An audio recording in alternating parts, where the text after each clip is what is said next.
Muy buenas tardes, bienvenidos a esta última ronda de debates de la etapa semifinal de la segunda competencia nacional de derechos humanos.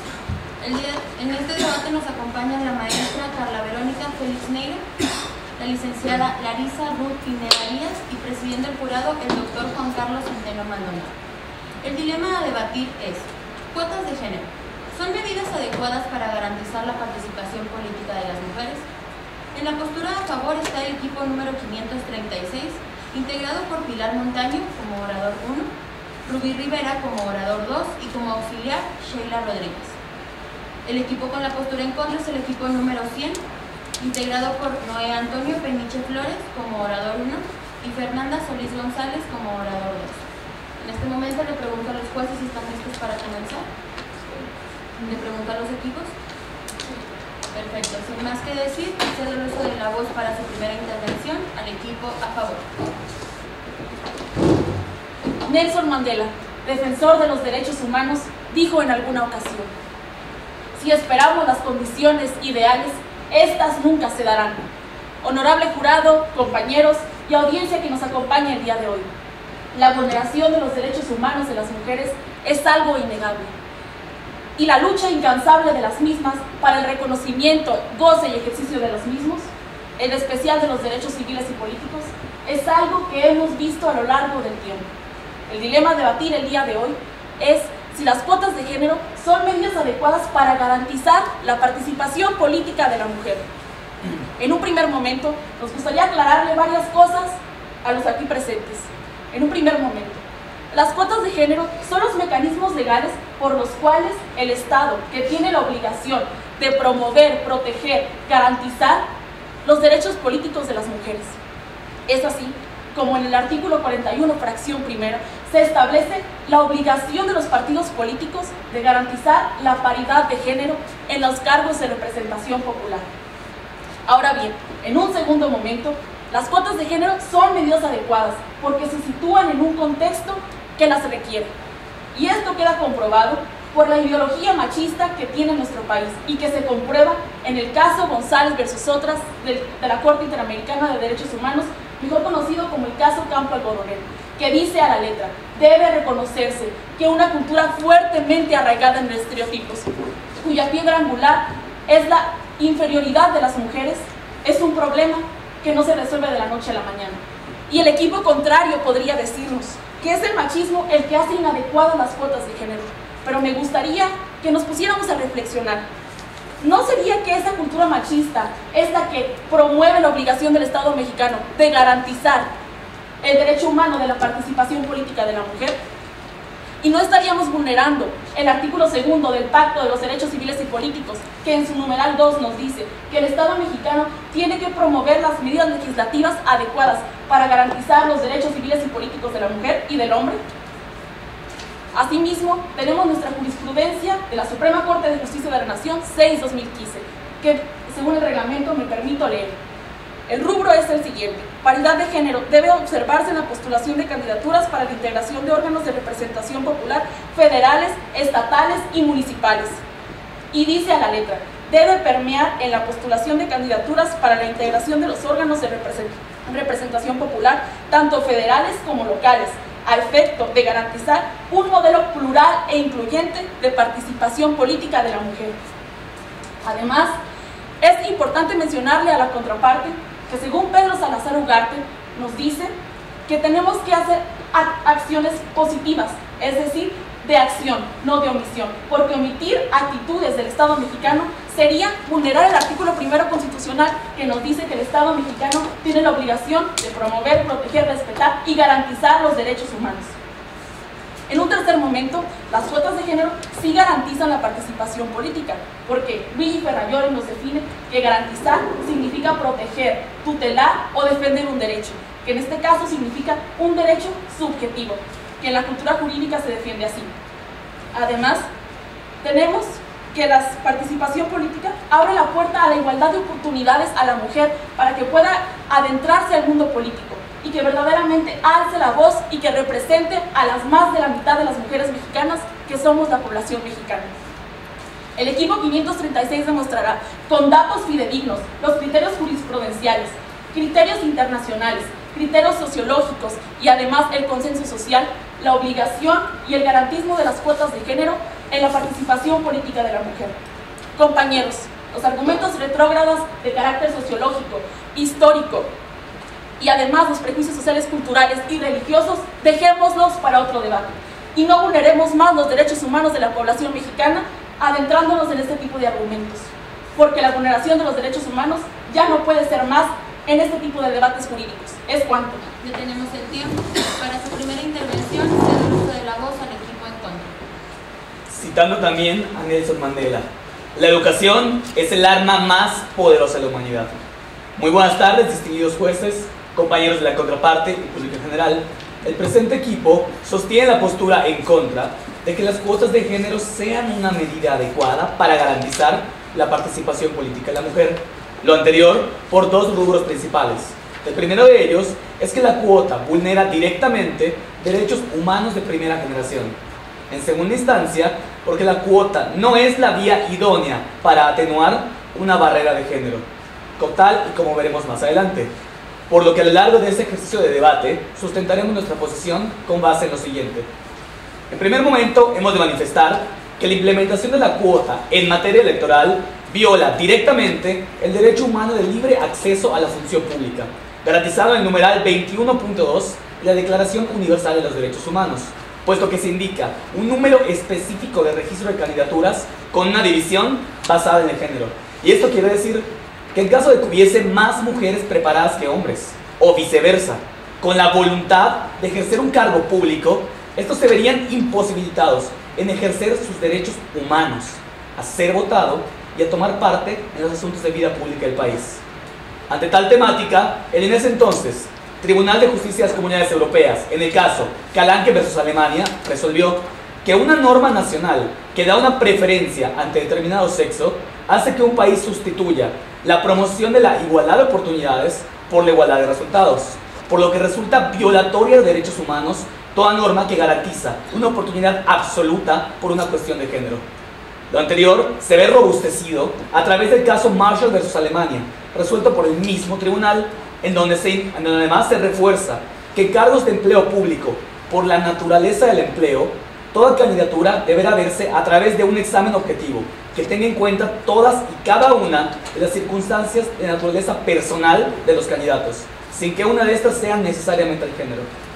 Ahora bien, cierto es que no existe una sola norma en el país que se oponga en el camino de la mujer hacia la función pública, por lo que adoptar medidas de acción positiva, como las cuotas de género que indica la contraparte, sería sugerir que las mujeres no pueden ostentar esos puestos de manera libre, voluntaria y por sus propios méritos en competencia con los hombres, lo que se traduce en otra forma de discriminación hacia la mujer, puesto que tiene por objeto mantener y perpetuar una inferioridad que no existe, ya que las mujeres tienen las mismas capacidades que los hombres. Concatenado a ello, aun si una persona se sintiera discriminada en este ámbito, la ley prevé recursos de control para ello, como lo es el juicio para la protección de los derechos político-electorales de los ciudadanos, garantizado en el numeral 99, fracción quinta de la Constitución Federal, en donde se indica que a ninguna persona, sea hombre o sea mujer, se le vulnerarán de manera arbitraria sus derechos humanos a ser votado y de afiliación libre y pacífica para tomar parte en los asuntos de vida pública del país. De modo contrario, se tendrá que resarcir el daño. Concluyendo esta intervención, este equipo manifiesta que la discriminación de facto hacia la mujer es un problema sociocultural más que legal. Por ende, la solución está en aumentar la enseñanza, no en una mayor reglamentación. Cierto es que un Estado necesita romper barreras de género para desarrollarse de manera integral. Sin embargo, tal y como veremos a lo largo de este debate, la cuota no es la vía idónea. Programas, mecanismos diseñados de educación siempre lo serán. ¿Es cuanto? Detenemos el tiempo. En este momento les recuerdo a los presentes que guarden silencio. Para su segunda intervención, cedo el uso de la voz al equipo a favor. En un primer momento, el equipo en contrario nos dijo que la educación es el arma más poderosa de la humanidad. Puede ser cierto, Pero en el caso de garantizar participación política para la mujer, nos vemos en imposibilidad de aplicar a la educación como una herramienta realmente eficaz. También me gustaría decir que en un segundo momento, los compañeros dijeron que la cuota no es la vía idónea para quitar las barreras de género. En este momento, y mediante la cuota, lo que buscamos es garantizar la participación política de la mujer. Lo que buscamos es que realmente la mujer pueda acceder a los puestos de representación pública y de participación política. Asimismo, en un tercer momento, los compañeros mencionaron el caso Calanca versus Alemania, y me gustaría decirles que Alemania no presenta los mismos problemas de machismo que presenta México. Asimismo dijo que ninguna norma imposibilitaba a la mujer para actuar en participación política, pero déjenme decirles que en base al machismo institucionalizado que México padece, es que la mujer se ha visto imposibilitada para ejercer estos derechos políticos. Es así como el informe del CEDAW en 2012 nos dice, en su informe de respuesta, México contesta, diciendo que en México existen culturas arraigadas, estereotipos, inclusive culturas ancestrales en base al supuesto de la inferioridad femenina, y que todos estos no son posibles de cambiar de la noche a la mañana. Compañeros, también mencionaron que se atenta contra el principio de la igualdad y que la cuota es una medida discriminatoria. Permíteme decirle que la desigualdad ya existía mucho antes que la cuota, y la cuota aparece como una consecuencia de esta, haciendo una compensación para las mujeres, es decir, sustentándolas en un plano de igualdad para con los hombres. En la jurisprudencia 30/2014 es donde se nos dice esto. Nos dice, la cuota de género es una medida compensatoria, tiene una finalidad que es compensar al hombre junto con la mujer. Asimismo, los compañeros hicieron mención en que la mujer no necesita protección por sus capacidades. Permítame decirle que esas capacidades han sido reprimidas a lo largo de las épocas en México. Compañeros, antes de terminar mi intervención, me gustaría directamente preguntarles si lo que ustedes proponen es que esperemos hasta que se erradique el machismo y la desigualdad para que entonces las mujeres puedan ejercer sus derechos políticos. ¿Es cuánto? Detenemos el tiempo.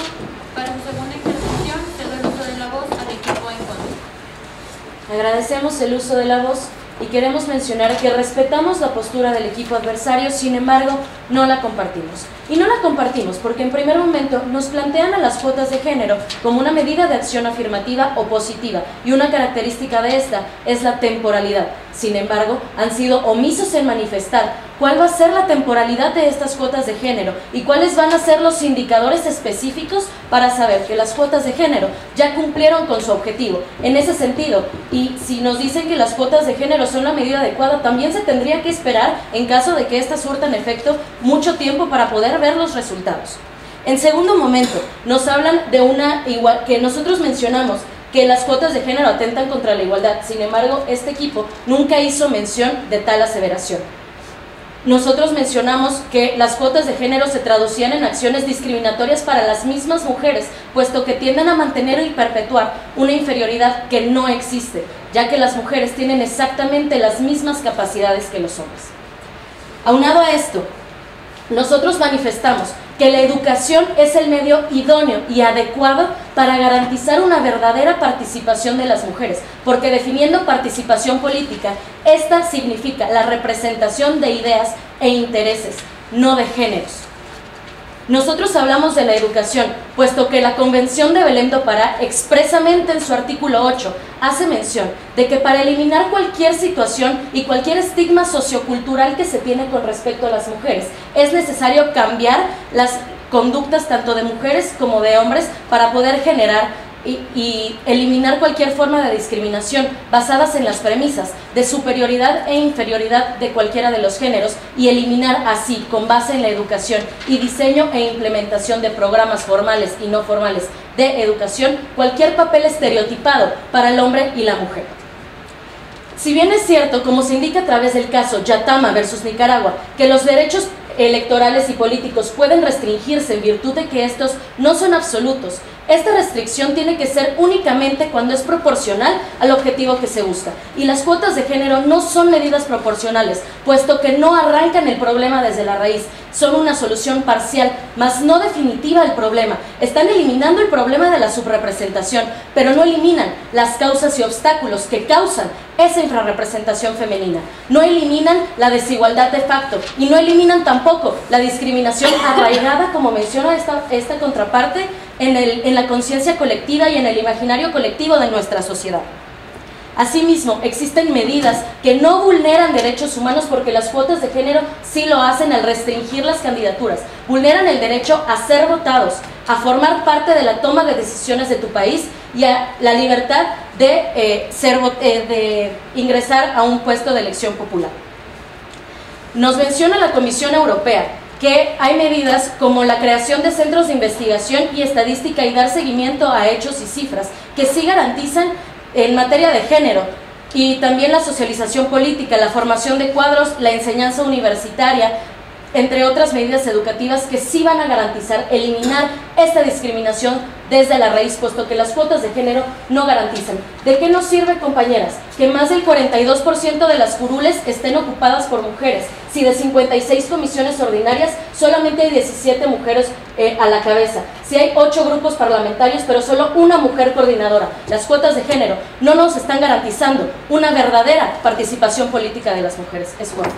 Tenemos el tiempo. Le vuelvo a pedir a los presentes que guarden silencio, si no me veré la necesidad de pedirles que abandonen la sala. Para su tercera intervención, cedo el uso de la voz al equipo a favor. Antes que nada, me gustaría mencionar al jurado que la contraparte ha ignorado por completo la pregunta que le hemos hecho. ¿Qué fue? ¿Qué medida de carácter inmediato? No, perdón. Fue lo que usted propone es que esperemos hasta que se acabe el machismo y la discriminación para que puedan ejercer sus derechos. La pregunta fue totalmente ignorada. Pero proseguimos. Los compañeros mencionan a la educación como la manera para erradicar el problema de la discriminación en México y que las cuotas de género no funcionan, pero han ignorado por completo el principio de interdependencia e indivisibilidad de los derechos humanos, que nos dice, según Pedro Salazar Ugarte, que ningún derecho humano puede ser jerarquizado y que no deben verse como algo aislado, sino como un conjunto de derechos. La compañera también menciona, y me felicito que lo pueda mencionar yo también, el principio de proporcionalidad, y nos dice coloquialmente que no soluciona el problema de raíz. Me gustaría mencionarle, compañera, que la jurisprudencia de la Suprema Corte de Justicia de la Nación 130/2007 nos dice los requisitos que tiene que cumplir el principio de proporcionalidad para que sea una medida adecuada. Y me permito decirle cuáles son esos requisitos. Persigue una finalidad válida. La finalidad válida es erradicar la discriminación en nuestro país y además que las medidas sean las pertinentes. El trato diferente es adecuado para lograr la finalidad perseguida. Como hemos visto el aumento de la representación actual en nuestro país, hemos visto un aumento gradual, una progresividad del derecho, que también, me permito decirles, es un principio del derecho. El tercer requisito es que el medio sea utilizado, sea necesario y sea el menos oneroso. Me gustaría preguntarles, ¿la paridad de género 50 y 50 no es algo oneroso? Creo que la respuesta se responde sola. El principio de legalidad cumple con los parámetros de constitucionalidad del derecho. Además, me gustaría ahora hacerles otra pregunta, y que ahora tenemos dos preguntas que no han contestado. ¿Qué medida de carácter inmediato proponen para garantizar la participación política de la mujer? Si van a decir la educación, me remito a decirles que ya les mencioné el principio de interdependencia e indivisibilidad del derecho. Además, tenemos que nuestro Congreso de la Unión tiene perspectiva de género, y al momento de que las mujeres llegan al Congreso de la Unión, se crean ejemplos a seguir a las mujeres, porque al momento de que una mujer ve a otra mujer representándola, y bien sabemos que representación es lo mismo que participación, lo que sí sabemos es que para representar hay que participar, y hay una relación inmediata entre ambos términos. Así que, compañeros, la participación política es poder incidir en las decisiones del gobierno que mantienen en nuestra directa e indirectamente. Y hay perspectiva de género en nuestras legisladoras. Tal es el caso de la diputada, una diputada que no mencionaré para no mencionar partidos políticos, que propone la brecha, eliminación de la brecha salarial y la paridad de salario. Y además, compañera, proponen que las comisiones sean paritarias también. Así que creo que la discriminación que usted menciona va a ser una discriminación que muy pronto ya no va a existir. Es cuanto. Detenemos el tiempo. Para su tercera intervención, cedo el uso de la voz al equipo en contra. Nuevamente agradeciendo por el uso de la voz. La contraparte pregunta si esperamos a que se acabe el machismo para ejercitar derechos. Sin embargo, para responder a esto hay que argumentar que la propia contraparte nos da la razón al indicar que no existe una sola norma en el país que se oponga en el camino de la mujer hacia la función pública. En virtud de eso, es discriminatorio inclusive por la propia contraparte el sugerir que las mujeres no pueden ostentar puestos públicos sin la necesidad de las medidas de acción positiva. Concatenado a ello, la contraparte pregunta ¿qué medida inmediata proponemos para abatir esta barrera de género? Sin embargo, la medida la indicamos desde la primera intervención de este equipo. Ya existe un mecanismo de control constitucional adecuado, el juicio por la protección de los derechos político-electorales de los ciudadanos, al cual puede acceder cualquier ciudadano en caso de que se sienta discriminado o se sienta en el ámbito de machismo retrógrada que la contraparte menciona. Asimismo, es de manifestar que la contraparte jamás respondió a la pregunta que le hicimos. Le hicimos una pregunta: si es una medida de carácter temporal, ¿cuál iba a ser esa temporalidad? ¿Y cuál iban a ser los indicadores que manifestaron que la cuota ya no sería necesaria? Los invito a responder la pregunta en su siguiente intervención. De igual manera, la contraparte maneja que los problemas de Alemania no son iguales a los de México y no se puede equiparar. Sin embargo, en este orden de ideas manifestamos que en tenor de que la Corte Interamericana de Derechos Humanos jamás ha resuelto un caso que tenga que ver con cuotas de género, y el caso que menciona la contraparte de Campo Algodonero es en realidad sobre ataques a la vida y la integridad personal, no sobre materia política, indicamos que el derecho humano, al ser universal y crear un sistema de precedentes a lo largo de los países, puede usarse por criterio de analogía los diversos razonamientos de los órganos jurisdiccionales a lo largo del mundo. En ese sentido, indicamos que es perfectamente asequible justificar esta postura con base en criterios de otros países. Asimismo, la contraparte manifiesta que es imposible aplicar la educación de manera inmediata. Sin embargo, como hemos argumentado, el numeral 8 de la Convención de Belém do Pará indica específicamente que el modo de romper con los prejuicios estereotipados que menciona la contraparte, con el machismo y con las ideologías arraigadas, es precisamente a través de programas de educación de carácter formal y no formal, para que se le dé a toda la población. Hablando de educación, de igual manera, como hemos manifestado, acorde al test de proporcionalidad, como el utilizado en el caso Yatama versus Nicaragua de la Corte Interamericana de Derechos Humanos, se establece que para que una medida pueda restringir un derecho ante la existencia de diversas medidas, deberá, en primer momento, ser la medida que menos restringe el derecho protegido, y en segunda instancia, debe ser la medida menos lesiva o menos onerosa, como menciona la contraparte. Sobre el primer rubro, esta no es la medida que menos restringe el derecho protegido, en virtud de que se traduce en vulneración de los derechos humanos, del libre acceso a la función pública y de ser votado. Y de igual manera, no es la medida menos lesiva, ya que los argumentos de educación que hemos indicado no son lesivos, sino que además son benéficos. Ese es el modo idóneo de garantizar una real igualdad y eliminar prejuicios. ¿Es cuánto? Detenemos el tiempo. Les recuerdo a los equipos que esta es su última intervención. Podrán hacer uso de la voz ambos oradores siempre que se haya votado la regla de 2 intervenciones por cada orador. Para su última intervención, cedo el uso de la voz al equipo a favor. Anteriormente, compañero, ya se le había explicado que las cuotas de género sí cumplen con el principio de proporcionalidad. Aunado a esto, la contraparte se ha dirigido a nosotros diciendo que las cuotas de género en un primer momento son discriminatorias, cuando es la Convención para la Eliminación de todas las formas de violencia contra la mujer, en su artículo 4, la que nos dice que es una excepción las acciones afirmativas que pretenden lograr la igualdad de facto entre hombre y mujer, y que por tanto estas no podrán ser clasificadas de discriminatorias. Asimismo, la contraparte ha querido ignorar o minimizar el machismo que existe en México, porque, aunque no se quiera tomar en cuenta, es una realidad.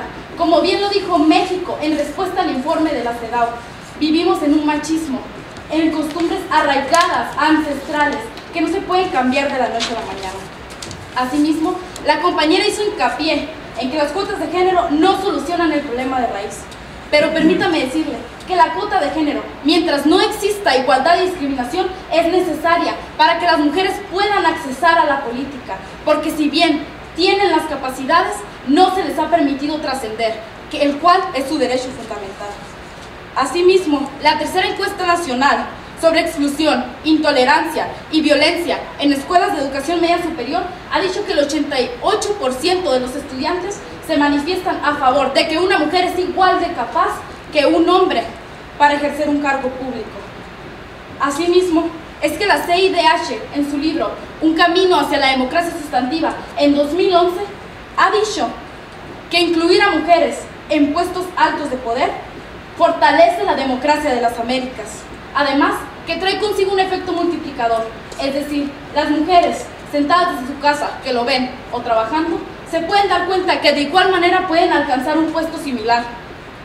Y asimismo tenemos una pluralidad de ideas, es decir, las mujeres permearán políticas públicas para que más mujeres puedan ser inclusionadas a la política. Asimismo, la contraparte dijo que atentaban contra derechos de primera generación y dentro de esto se encuentra la igualdad. Y les quiero decir que la CEDAW reconoce que en el ámbito político la mujer tiene derecho a ser electa como a elegir a sus representantes en igualdad con los hombres y en el ámbito legal tiene igualdad en derechos y obligaciones. Como se los dije en la jurisprudencia 30-2014, es una compensación que se les da a las mujeres por esta desigualdad que existe. Es para equilibrar el machismo existente. Compañero, se limitó a decir que la educación es una medida de carácter inmediato. Pero ¿cómo responde al Consejo de la Judicatura Federal cuando nos dice en su revista Igualdad que si no fuera por la implementación de cuotas de género, no hubiera sido sino hasta el año 2054 que hubiéramos tenido un 40% de candidatas para representarnos? Me parece que la educación entonces no es una medida tan inmediata como se ha querido hacer ver. Se le preguntaron distintas cosas, como si usted proponía que esperáramos a que se terminara la desigualdad y la discriminación. Nos contestó que no, sin embargo se acotó a decir que no podíamos ejercer nuestros derechos políticos sino hasta que la educación terminara con su trabajo. Además, se le preguntó que qué medida de carácter inmediato propone para garantizar la participación política de la mujer y se limitó a decir que la educación. Ahora le pido que de una manera cierta me conteste qué le responde al Consejo de la Judicatura Federal, quien nos dice que no es hasta el 2054 que hubiéramos tenido una verdadera igualdad si no fuera por las cuotas de género. Les cedo la palabra a mi compañero. Argumentos en contra de las cuotas de género hemos tenido a lo largo del tiempo.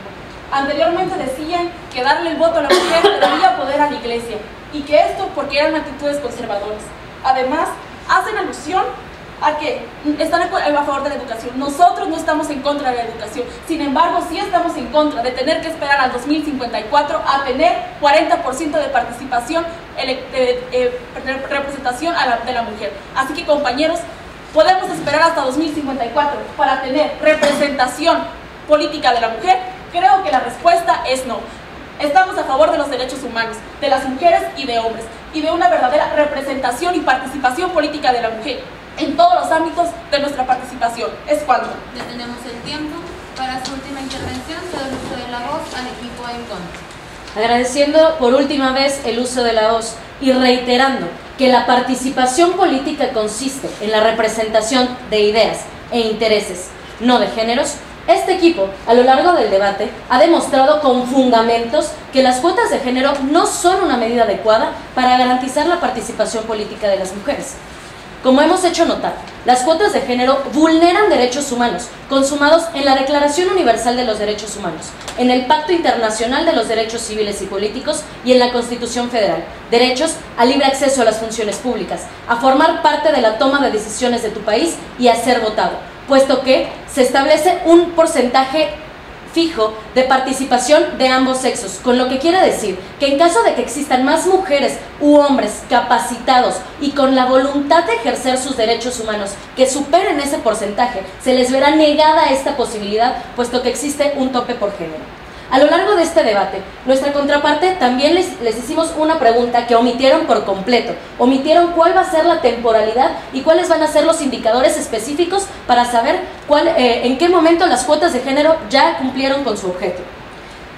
Nos citaron a la CEDAW, diciendo que esta habla de acciones afirmativas. Sin embargo, la CEDAW en ningún momento habla específicamente de las cuotas de género como la acción afirmativa a tomar. También nos hablaron de los criterios que maneja la Suprema Corte de Justicia acerca del test de proporcionalidad. Sin embargo, en ningún momento nos dieron una cita de la Suprema Corte que haya hecho un test de proporcionalidad en materia de cuotas de género. En tercer momento, no nos demostró, basó todo su argumento en el machismo que está en la conciencia colectiva de nuestra sociedad. Sin embargo, en ningún momento nos demostró cómo las cuotas de género eliminan ese machismo. También cabe mencionar, como ya les habíamos comentado anteriormente, que las cuotas de género no garantizan una verdadera participación política, y en el momento en el que se extinga esta medida, seguirá estando presente el problema, puesto que es una solución parcial, mas no definitiva. Las cuotas de género no atacan el problema desde la raíz. Tenemos el caso venezolano, en donde se tenían cuotas de género y subió el porcentaje efectivamente de participación de las mujeres en el Congreso. Se quitaron y este porcentaje disminuyó. Tuvieron que volver a poner las cuotas de género. Entonces, en este sentido, rompe con la característica de temporalidad las cuotas de género. No son una medida adecuada para garantizar la participación, puesto que no están eliminando de raíz el problema. Son una medida que va a tener que estar legislada por siempre si quieren que surja efectos.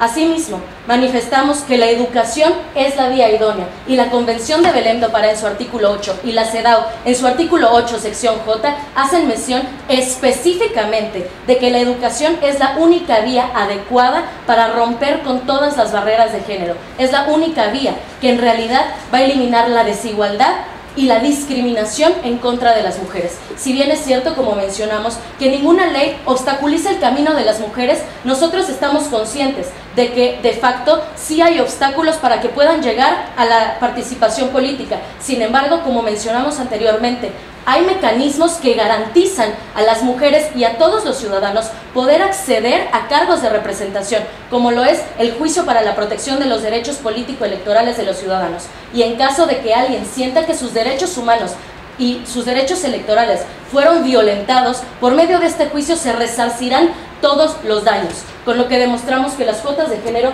no garantizan una verdadera participación política y solamente vulneran derechos sin tener ninguna consecuencia real. Y como dijo Madame Curie, nunca he creído que por ser mujer deba tener tratos especiales. De hacerlo, estaría reconociendo que soy inferior a los hombres, y yo no soy inferior a ninguno de ellos. Es cuando. Habiéndose agotado la primera fase del debate, damos inicio a la fase de preguntas. En este momento le pido a los jueces que formulen mínimo una pregunta a cada orador del equipo a favor.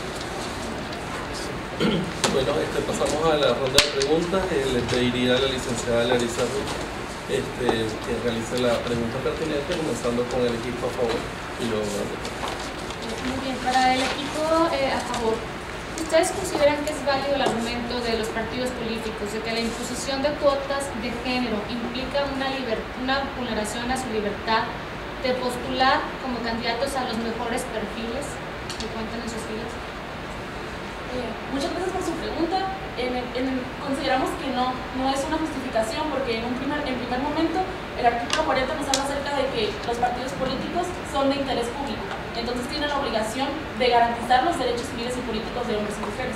Además, se nos presentó la acción de inconstitucionalidad 63-2009 y sus derivados 64 y 65-2009, en donde un partido político alegaba ciertas cuestiones de inconstitucionalidad y de libertad de los partidos políticos para promover su libertad y autonomía de promover a quien ellos quisieran como candidatos.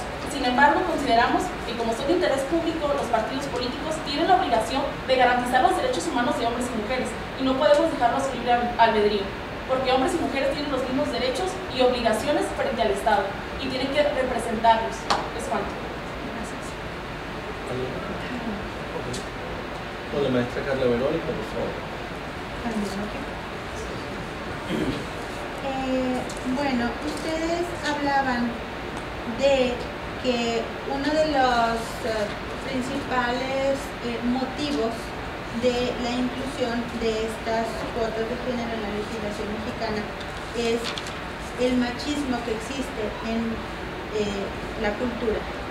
¿De qué manera podrían impactar las cuotas en la conciencia de los mexicanos? Como anteriormente se dijo, la CIDH hizo una publicación que se llama Un camino hacia la democracia sustantiva. En este nos dice que el ver mujeres en altos puestos de poder crea para empezar más confianza a las mujeres que están debajo. A las mujeres les haces creer verdaderamente, les haces que reconozcan que tienen un derecho y que pueden llegar tan alto como esas mujeres. Y por otro lado, haces que los estereotipos que tienen las otras personas del papel que debe desempeñar una mujer en la sociedad se extingan. Empiezas a ver una mujer alto que está cumpliendo la misma función que un hombre y comienzas a verdaderamente reconocer que la mujer tiene la misma capacidad que el hombre para lograrlo. En uno de los comentarios cuando arrancaron a presentar los argumentos, si mal no recuerdo fue Pilar, hablabas de argumento retrógrado sociológico y me quedé en el aire, ¿no? Por aquella malformación mía que yo soy sociólogo de carrera. Entonces yo quisiera que me digas a qué te refieres cuando hablas de argumento retrógrado sociológico para la temática. Muchas gracias por su pregunta. Me refería a argumentos que hemos tenido todo este tiempo. Hemos visto cómo la mujer históricamente y sociológicamente ha sido vista como algo inferior al hombre. A veces son culturas, a veces son modales, etc. Sin embargo, este tipo de argumentos para esta postura no pueden intervenir porque es un debate jurídico de derechos humanos y lo principal es defender los derechos humanos de hombres y mujeres. Entonces, y que intervengan ese tipo de argumentos históricos, sociológicos e incluso religiosos, a veces llegan a vulnerar más los derechos humanos de las mujeres que los que pueden llegar a protegerlos. Sí, yo tengo otra pregunta. Bueno, ustedes defienden la postura de la implementación de las cuotas de género. Mi pregunta es, ¿en qué nivel consideran ustedes que deberían de quedarse estas cuotas de género? ¿En la exigencia de los partidos políticos de que postulen igual número de candidatos y candidatas en los procesos electorales? ¿O debería de ir más allá y exigirse que la integración de los órganos de gobierno estuviera compuesta por igual número de hombres y mujeres? Considero que es la segunda opción. Las cuotas de género no se tienen que quedar únicamente en el ámbito legislativo. Tal es el caso que vemos cómo las cuotas de género empiezan a implementarse en el ámbito ejecutivo, en las presidencias municipales, y además, como mencionábamos en intervenciones pasadas, hay una propuesta de ley para que las comisiones del Congreso de la Unión también sean paritarias. Es por eso que consideramos que las cuotas de género tienen que ir trascendiendo no únicamente el ámbito legislativo, porque si bien es cierto participación se traslada a representación, también tenemos que ver una participación que vaya más allá de únicamente el ámbito legislativo. Tal es el caso de este concurso de debate de derechos humanos que implementa las cuotas de género y es una medida adecuada para poder implementar la participación de hombres y mujeres de una manera paritaria. Gracias. Sí. Ustedes que proponen la inclusión de cuotas como una medida para garantizar la participación, ya implementada la cuota y ya teniendo las mujeres un porcentaje mínimo de participación en los órganos de representación, hay otras barreras que tienen que enfrentar. Hay techos de cristal, techos de cemento, falta de equidad en el trato. ¿En qué impacta la cuota en esos aspectos? ¿Cómo la impacta? En intervenciones pasadas también mencionábamos que las cuotas de género permean perspectiva de género. Es decir, no únicamente nos quedamos en una mujer va a legislar esto, sino que lo que legisla una mujer tiene una perspectiva de género que impacta a las demás mujeres y que vemos cómo en la realidad las mujeres llegan a realmente creer que pueden participar en la vida política de la nación, que es nuestra obligación. Su pregunta es muy buena. Sin embargo, también mencionábamos el principio de interdependencia e indivisibilidad de los derechos, es decir, tenemos que también acotarnos en la educación, a la sensibilización y a las políticas públicas que verdaderamente protejan los derechos de la mujer y lo reconozcan de una manera fáctica. Pero si no empezamos con una cuota de género, nunca vamos a poder llegar a implementar verdaderamente una igualdad sustantiva en nuestro país. Mi compañera quiere complementar mi respuesta. Además de las políticas de género que se permean por medio de las mujeres en los congresos, vemos otras cosas que también comienzan a suceder con tener mujeres dentro de los congresos. La cuota de género en primera instancia no aparece para erradicar la discriminación o la desigualdad o la violencia de género. Aparece para asegurarle un lugar a la mujer que se le estaba haciendo privado. Anteriormente, también se nos había hecho la pregunta de si creíamos que ya la cuota de género arreglaba la situación, y verdaderamente era que la mujer ha sido privada de muchas cosas y no por sus capacidades. el jurado también nos decía que si creíamos que era buena porque había habido tantas acciones de inconstitucionalidad y porque se habían presentado tantas cosas malas a raíz de la cuota de género. Y esto es porque estamos atacando a un machismo realmente enraizado, a personas que realmente piensan que la política está compuesta por hombres y que no abren las paredes para dejar entrar a las mujeres. Ok, lo más seguro es que se tomen un tiempito más y aumentan en su respuesta, luego le damos el tiempo del equipo contrario. El planteamiento está en un problema sociocultural en cuanto al machismo y más allá de esto, si lo viéramos a nivel cultural, a nivel de la cultura política mexicana, que es una cultura política per se patriarcal, ¿no? Completamente machista. Pero por otro lado está la problemática, dice que no es legal, que por lo tanto si se aplica las cuotas de género, se legisla sobre una materia que va a impactar de alguna manera en este cambio cultural. Vuelvo al mismo tema. Hablando de sociología jurídica, ¿cuál es el principio básico de la sociología jurídica para amarrar estos dos puntos, ¿no? El punto de la cultura mexicana y de la cultura política mexicana y el punto de la representación de las mujeres en la política. Disculpa, ¿me podría repetir la pregunta para poder dar una mejor respuesta? Hay dos puntos, ¿no? Tienes el primer punto, que es que hay un problema de cultura política, un problema sociocultural sobre el machismo en México. Y por otra parte, en lo legal se crea la figura de las cuotas de género. Si te lo pido desde el punto de vista de la sociología jurídica, ¿cuál es la función que tendría la relación entre cultura y legalidad en el tema de las cuotas de género? Me gustaría hacer mi respuesta desde dos ámbitos. Hay una relación entre legalidad y aceptación. Vemos cómo, por ejemplo, aunque se salga de tema, cómo la aceptación de los matrimonios del mismo sexo ha impactado en nuestra generación de jóvenes que ahora acepta ese tipo de matrimonios en su mayoría.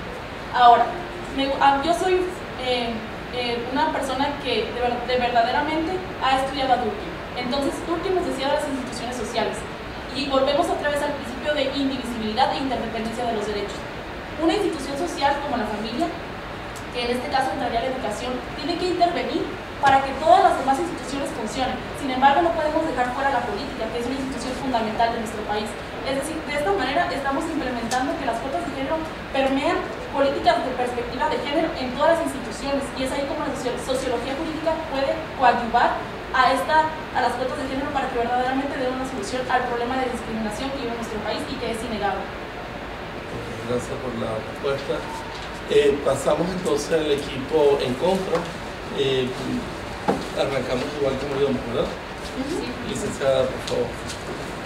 Ustedes mencionaron en reiteradas ocasiones durante su exposición que no existían en nuestro país medidas o disposiciones legislativas que impidieran a las mujeres el acceso a los cargos públicos.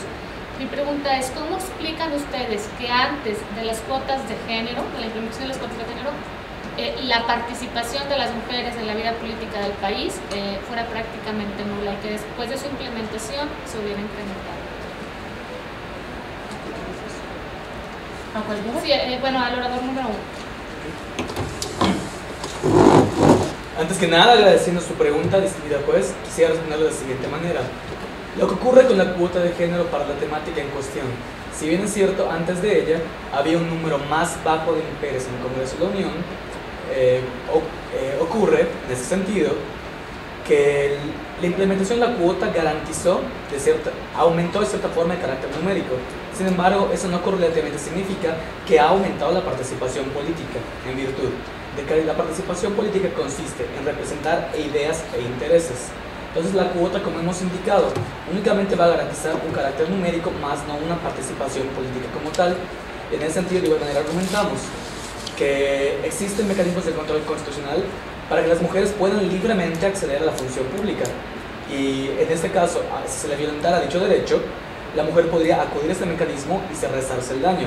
Mismo mecanismo, inclusive es capaz de crear jurisprudencia y crear cuestiones vinculantes para asegurar verdaderamente participación política de la mujer. Entonces, resumiendo esa intervención, antes de la cuota en sí no había tanto número, Después de la cuota aumentó el número, sin embargo eso no significa que haya aumentado la participación política como tal, puesto que la cuota no se encarga de abatir la discriminación. ¿Es cuánto? Y continuamos con la maestra Carla. Sí, ustedes cuestionaban la temporalidad que debe tener la cuota de género como medida afirmativa. Preguntaban cuál era esa temporalidad en referencia a la eficacia que pueda tener para el fin que se pone. En la misma medida yo preguntaría cuál sería, o ustedes cómo visualizan la temporalidad para que las políticas públicas en materia de educación permeen en la cultura mexicana. Agradecemos su pregunta. Y bien, nuestro equipo está completamente consciente que educar es una medida que toma tiempo y toma mucho tiempo. Precisamente por eso, nuestro equipo hace mención de que ya hay mecanismos que garanticen en el intermedio de este proceso de educación la participación de todos los ciudadanos. Sabemos que educar a nuevas generaciones va a tomar mucho tiempo, puesto que si se empieza con las generaciones que todavía son muy pequeñas, tendremos que esperar a que todas estas crezcan y se vuelvan adultos que pueden tomar decisiones por sí mismos y tomar decisiones trascendentales en el país, para que se pueda ver un cambio verdadero en la cultura, en la idiosincrasia y en la conciencia colectiva de toda nuestra sociedad. Precisamente por esto es que nosotros hablamos de mecanismos de control constitucional, como lo es el juicio para la protección de los derechos político-electorales de los ciudadanos, como el mecanismo que ahorita se tiene para garantizar ese ingreso de todos los ciudadanos a las funciones públicas, en lo que la educación surte plenos efectos, sin violentar derechos humanos. Es una pregunta. Desde que comenzaron en su posición de la contrarréplica y a lo largo se le perdió y lo volvieron a sacar a relucir, ustedes afirman que las cuotas de género no contribuyen y no garantizan el cambio. Yo quisiera que me elaboraran un poco más sobre eso. Muchas gracias por su pregunta. Nuestra afirmación va en el sentido que, si bien una cuota de género soluciona el problema de la infrarrepresentación, puesto que aumenta numéricamente a las mujeres que están en el Congreso, esto no ataca el problema de raíz, como se menciona también en el caso Calanque versus Alemania. Las cuotas de género únicamente solucionan el problema de la infrarrepresentación, pero no los obstáculos y problemas que causan esa infrarrepresentación. Por lo tanto, es una solución parcial, mas no definitiva al problema. La cuota de género lo único que hace es crear una solución numérica, pero no crea una solución verdadera. Como demostramos, las mujeres siguen teniendo obstáculos de carácter sociocultural, precisamente porque hay una concepción patriarcal arraigada dentro de nuestra idiosincrasia. Entonces, aunque lleguen las mujeres al Congreso, no se está garantizando que ellas puedan ejercer su poder, que ellas puedan ejercer completamente sus funciones, porque no se les permite, precisamente por esta desigualdad y discriminación que sigue permeando a nuestra cultura. Sí, yo tengo una pregunta cualquiera de los dos que quiera responderla. Ustedes proponen como una medida más eficaz a la de las cuotas de género, como dicen ustedes, la implementación de políticas públicas educativas de carácter no sexista. Mi pregunta es, ¿creen o que eliminen estereotipos? ¿Creen ustedes que es factible la implementación de estas políticas públicas sin la presencia o la garantía de la presencia de mujeres en la elaboración de las mismas? Agradeciendo nuevamente esta pregunta, creemos que sí es posible implementar las políticas públicas, inclusive con la presencia o sin la presencia de mujeres. Ejemplo de eso es el que dimos en este debate.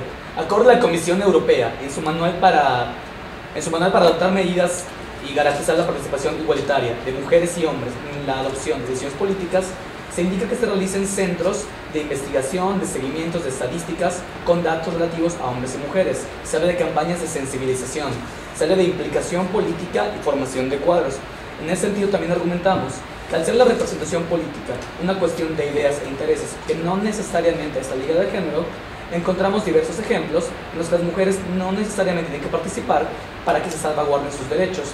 Un ejemplo de ellos es que, acorde a los datos de iniciativas de ley de la 63ª legislatura del Congreso de la Unión, se observa que el diputado Héctor García Chávez ha presentado una iniciativa para que se expida una ley federal para la erradicación de la desigualdad y el fomento de la igualdad económica entre hombres y mujeres.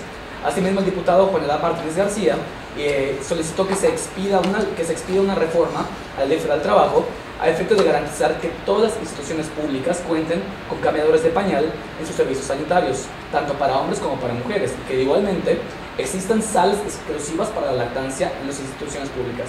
En ese sentido, termino concluyendo que la representación de ideas e intereses no va ligada al género, e inclusive los hombres pueden legislar a las mujeres esta clase de políticas públicas. Es cuanto.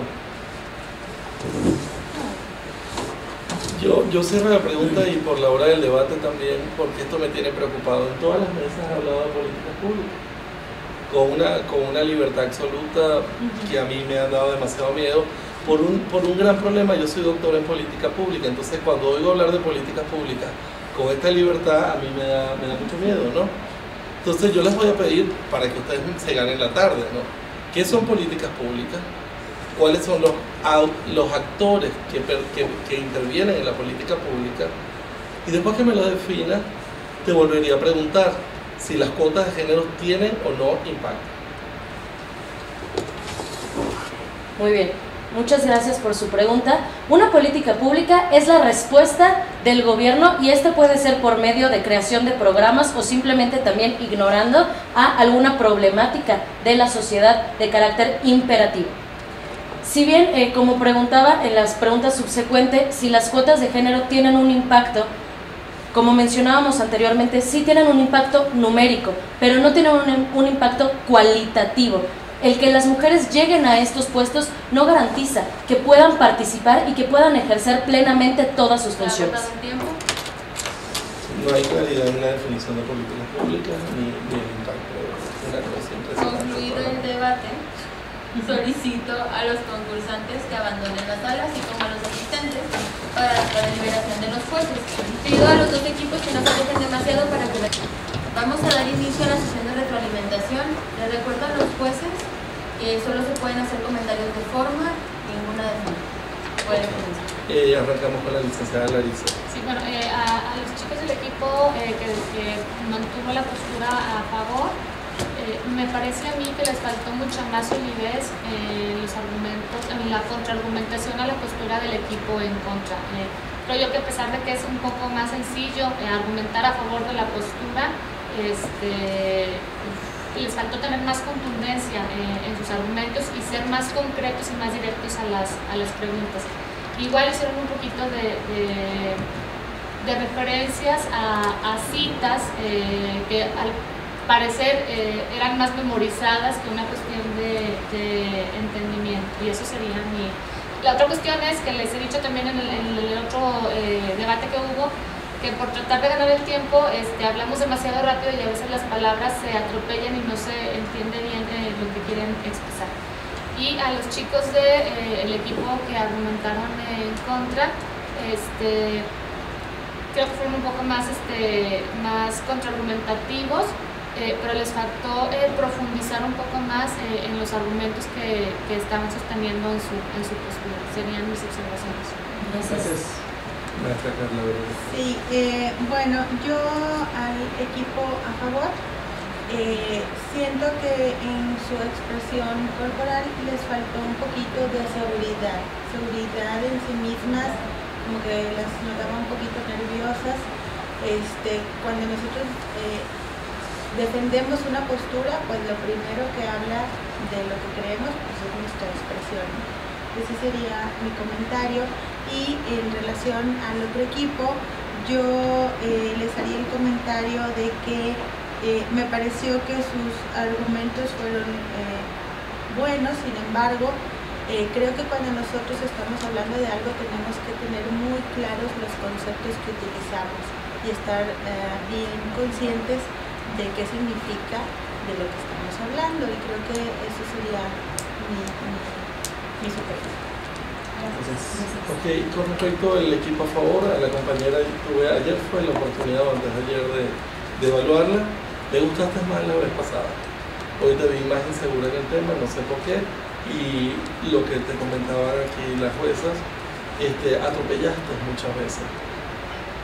controla eso, hay que controlarlo. Voy a hacer una pregunta nada más, pero ¿en qué semestre están ustedes? ¿Están en el mismo semestre? Sí.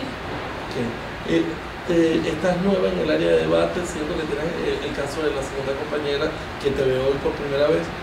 Tienes que madurar mucho más, falta mucho más entrenamiento en el área de debate porque falta darle más forma a lo que estás realizando todavía. Y tiene que ver con postura, con forma de hablar, porque si no se hace muy disonante te ves muy pequeña y entonces tomas una posición efusiva y combativa y como que no casa la imagen que das con el discurso, entonces todavía hay que trabajarlo por ahí. Con respecto a los compañeros, a ti ya te vi y ya te di las observaciones, y a la compañera es la primera vez que te veo presentando, me gustó mucho el estilo. Posiblemente hay que soltarse más porque del miedo que me ha dado de los debates que he estado, es que siento que todavía están muy acartonados. Y se siente, y cuando estamos muy acartonados, se pierde credibilidad. Soltarse un poco, pero tono de voz, como manejas escena está muy bien. Los brazos rígidos aquí a forma de discurso, oratoria. Aparte que es como muy arquetípico, que también pasa por acá. Entonces, creo que hay que trabajar un poco imagen en ese sentido y que se sienta mucho más ligero y menos ensayado, porque no se ve bien. Pero muy bien, yo creo que también falta formación, pero muy bien para los cuatro. Qué bueno que están aquí y suerte con los resultados del día de hoy. Muchas gracias. Felicidades. Concluida la sesión de retroalimentación, declaro concluida esta ronda, agradeciendo el desempeño de los participantes y por supuesto el trabajo de los. Gracias.